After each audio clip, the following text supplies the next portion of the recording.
Member of the National Assembly, karibu sana. Incidentally, you as a member of Jubilee Party were present at that PG meeting between ODM and UDA, which is curious, and an opportunity for you to explain yourself there, even as we discuss this implementation of the 10-point agenda. And the question is it really necessary to keep bogging those two parties down with this when they're clearly interested in other things, like the ODM party leader says, infrastructure, infrastructure, infrastructure. That is the way to go. One, thank you very much and good morning, and I'm glad to be here. Number two, I don't have to explain myself where I was because it is by choice, by invitation. I was invited. And you work with people who are willing to work with you. Mm-hmm. And so part of the broad-based, this a team that is willing to work with myself and a few members of, almost all members of parliament from Jubilee Party, apart from very few. And so when this meeting was happening, because when the signing was done, we were also invited. It was important for us to be in attendance, just to witness, and you know, things are changing in this country. And I think part of what came out about the meeting yesterday is not much passing of what was signed in, but what can we do together so that we improve the nation? Because at the end of the day, it's not just about the people who are members of ODM or Kenya Kwanza.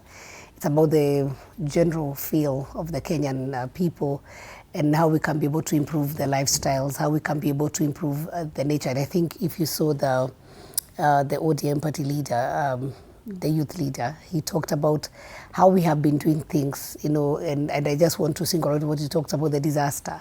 That like every year we know there are going to be floods.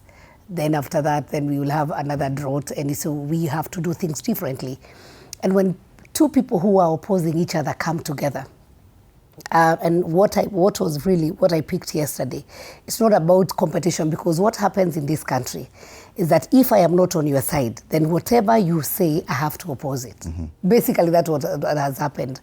And you see that is after every election, then immediately after, the losing side starts criticizing without offering a solution, because I can come and tell you, I don't like these seats, but then I'll tell you I prefer this other color, and I can give you the reasons why. And so we have seen two very strong opposing political parties, because if you look at the reality is that in parliament, the biggest political party is UDA and the second biggest is ODM. And so in that case, they were very close, and us who are in Azimio, we had a very thin line. It was actually 200, I think we lost with 200,000 votes.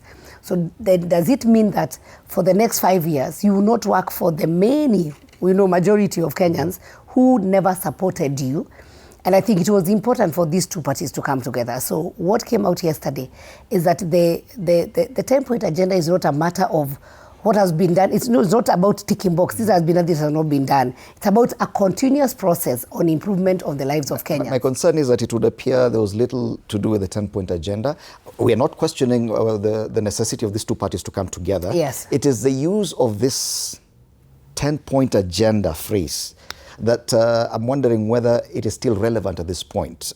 Shouldn't they just focus on coalition building and campaigning for the next elections? Why keep going back to these promises they made to Kenyans when they know that's not really the focus? You see, every, you know, whether it's a coalition or an agreement, there's something that you anchor upon.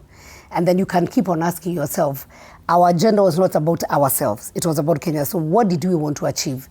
I've just heard briefly about the composition maybe of the people who went through the police brutality and the loss of lives, and I think it was still yesterday referred to. And you know, the big question was, can you really be able to compensate an individual, or can you show sympathy or make sure that loss of lives will not happen again?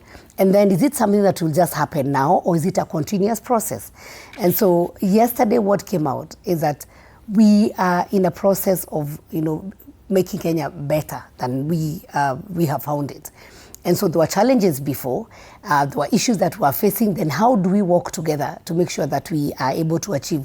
Whether we'll take, some of them are going to be quick fixes, some of them are long, you know, we will take baby steps, it's long term.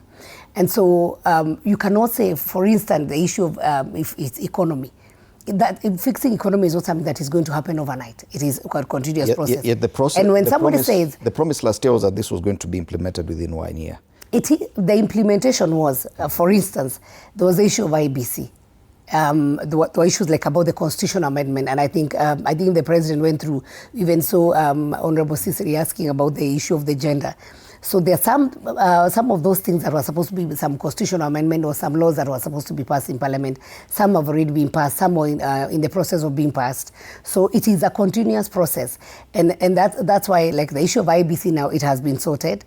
The issues about some of the constitutional amendment, remember there was the issue about the CDF, the issue of devolution, and the president, I think, explained that from the time this government came in, they have not delayed, in dispersing the money for devolution, though it has been delayed, but by the end of every financial year, the money is limited. And then, of course, the increments of also the amount of money that have been given to the counties. Those are some of the highlights and yet, things that were according to the highlighted progress, yesterday. the evaluation is that 80% has been achieved.